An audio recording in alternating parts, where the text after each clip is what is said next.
All right, so Baylor's won 4 games in a row. And so I'm not an X's and O's analyst. I'm not anything like that in any way, shape, or form. But what I did was I put together a list of what I thought, or at least what I've seen, of what they're doing better. And, Paul, did you put this up on a We slide? have several graphics, Okay, yes. all So starting with Sidney Fugar on down, or whatever order Garrett So has what it. I did is I put together a list of why and what I've seen from Baylor from my perspective. And I'm not one that usually pops off about what I've seen. But one of the things that I've seen is that says Trigg. Where do you want to start? Okay, I'll go with that. Michael Trigg is a security blanket for Sawyer Robertson. The catch he made at the end of the game at home that allowed them to win the game at the last home game on, what was it, 4th and 7, 8, 9, or whatever it was. 4th and 9 against TCU. Against TCU. He's not just a player that makes that play, but he also can bring some leverage in the pass protection and blocking. But Michael Trigg's transfer has given them something that is, they're starting to understand how to use him better.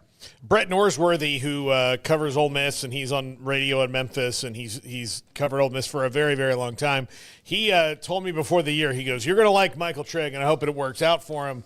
In early part of the year, it was just kind of, they couldn't. I mean, they were just so out of sync offensively.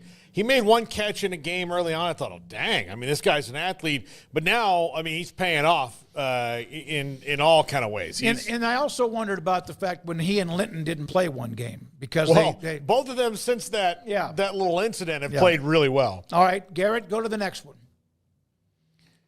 Josh Cameron. Baylor has had for the last couple of years, 2021, Tyquan Thornton was the guy that picked up the mantle for wide receivers, and they had R.J. Sneed and a few others as well.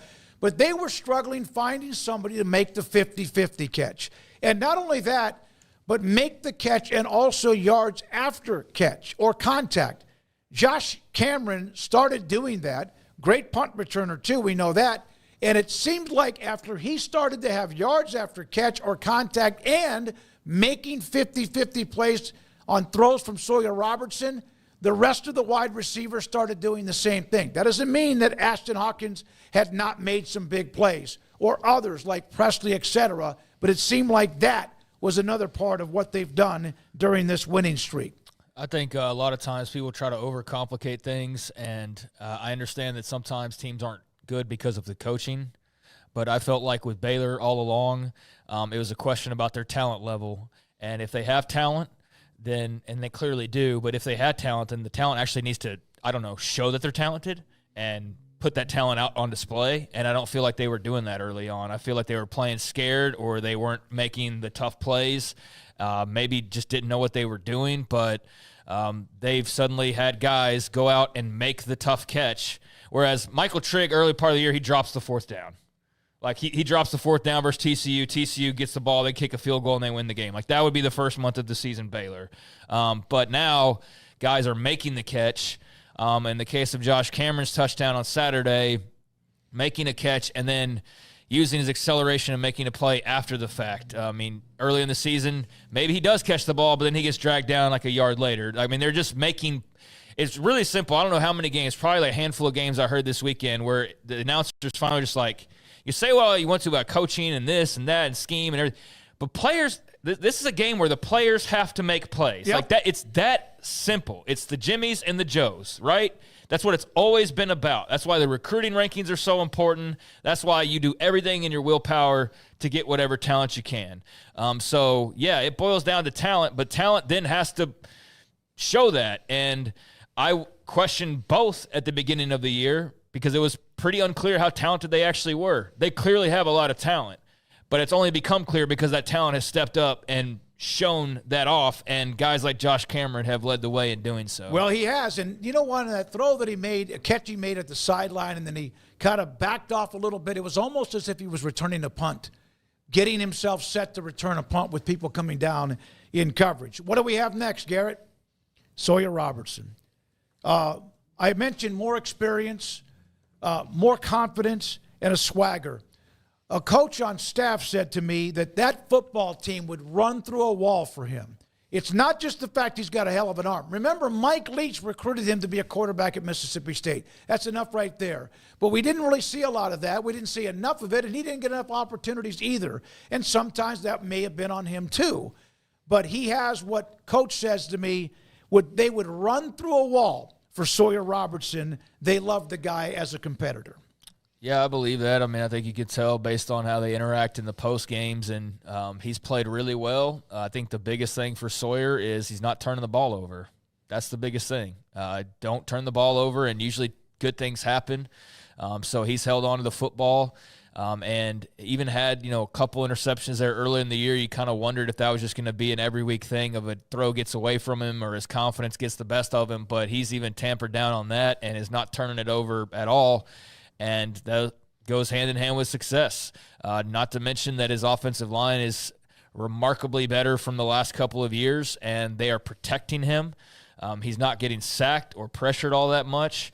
And then you also have a run game that's therefore opened up and takes some of the pressure off his shoulders to not have to make every play known to man. And then when he does have to make a play, he's athletic enough to be able to run it short yardage, but also his receivers are, again, making plays and making the catch or making the run after the catch and turning regular catches into scores. So it's just a combination of things, but it all starts with him and his leadership and his playmaking ability and his confidence, and it's spread throughout the team, and it's pretty clear that he's the guy, and it just makes you wonder of, what all came into play in the preseason with DeQuan Finn. Obviously, DeQuan Finn was a big investment. Hundreds of thousands of dollars, whatever it ended up being. So we know that. But what was going on in practice where he didn't separate? Because you look at him now, you're like, damn, DeQuan Finn must have been a bad mofo if he was getting the nod over Sawyer Robertson based on what we've seen. So, yeah, whatever happened, it worked out in the long run, and Sawyer's the guy, and it's pretty clear he's the guy. He didn't have immediate success, but one of the things that Phil Bennett even mentioned a long time ago to us was that it makes you wonder why he wasn't starting in week one. We're not at practice. We're not at the camp workouts or scrimmages very often at all. And so your coaches make decisions, and then they, of course, can react to that too. Look, like I told Jack earlier, look, DeQuan Finn was just a very expensive NIL deal to motivate Sawyer Robertson. I mean, you could look at it that way. That's what it's turned out to be. That wasn't right their now. plan because No.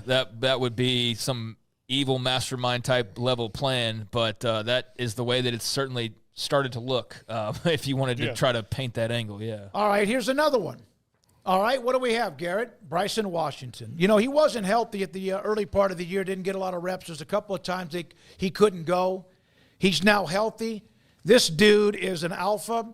He was, like a lot of players in college, an unbelievable running back at Franklin High School. But he now has the ability to run with power, and they have others who do that, like Dawson Pendergrass and others, but he can run with power.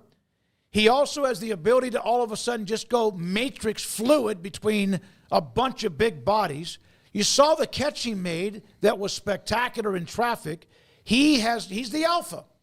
Keenan Hall told me back in August, if they can get him to the point where he's able to play, that he is a difference maker. That doesn't mean others in the running back room weren't, but he's a difference maker. He has given them the chance now where offensive linemen, they all feel like they can make anything happen in the run game that was stagnant, remember, for almost 2 full years. Yeah, I mean, it's amazing how much difference one guy can make just stylistically because not too many other things had really changed, but when he got the ball early in the year versus others, good things seemed to happen, and for everybody else, for the most part, they just kind of ran into a wall over and over again. But you had heard the same thing about needing to get him healthy and what a big difference maker he would be, but couldn't have imagined just how true those words have rang, and he's been much better than I ever anticipated. Dawson Pendergrass is a nice number 2 in that room, nice complimentary back. Richard Reese just isn't a fit for, he's not getting the same out of his carries. And then Dominic Richardson, we know, dealt with injuries and he's obviously moved on. But, Pendergrass but especially Washington have become a really nice 1-2 punch. And curious to see kind of how that evolves in the coming months with the young guys coming in and just what they do with the running back room. But if you can hold on to Washington, that's one of your anchors, clearly. It's him, it's Sawyer Robertson, and then Josh Cameron, maybe whoever else you'd want to throw in there, but Washington's been a revelation for sure, and he's got an opportunity at 1,000 yards, which is pretty crazy given how the season started off with. 8 touchdowns in 2 games, and the part of it is not just all run game or whatever, but he made the catch early on that was so impressive. And then none of this happens without this too, the offensive line. South Carolina transfer Sidney Fugar, 6'5", 341, was a part of the left guard rotation. They moved him during the BYU game to left tackle. He didn't start there, but he started the next week against Iowa State. He, for whatever reason, this right here led to everything else with Lengel or with Barrington, among others. It all just fit. It all just meshed.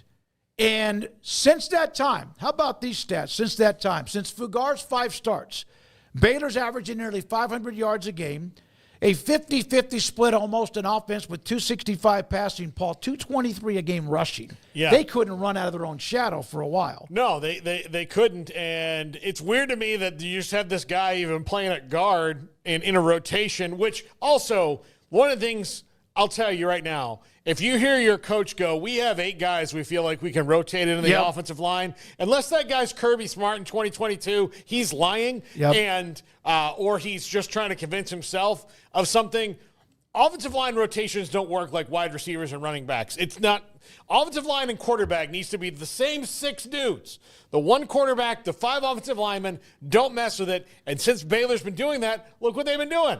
Knocking people's D in the dirt. You can have depth, but you need to know who they are. By the way, another stat, Baylor is now 28th in the country in fewest sacks allowed and 7th in the country in fewest tackles for losses allowed.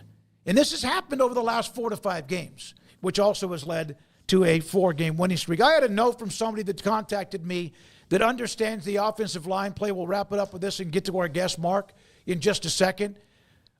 He's a transfer. So when does he get to work out with the team? When he entered the transfer portal, you cannot work out with where you are when you enter the transfer portal. So it has taken a while for a man that big, 6'5", 341, to be able to get himself not only in shape for camp or during camp, but shape to be a part of in shape to play in a game, and in shape to play in multiple games in multiple minutes, longer minutes than you had when you probably first got your few reps early in the season. That has been a huge part of what has led to this run.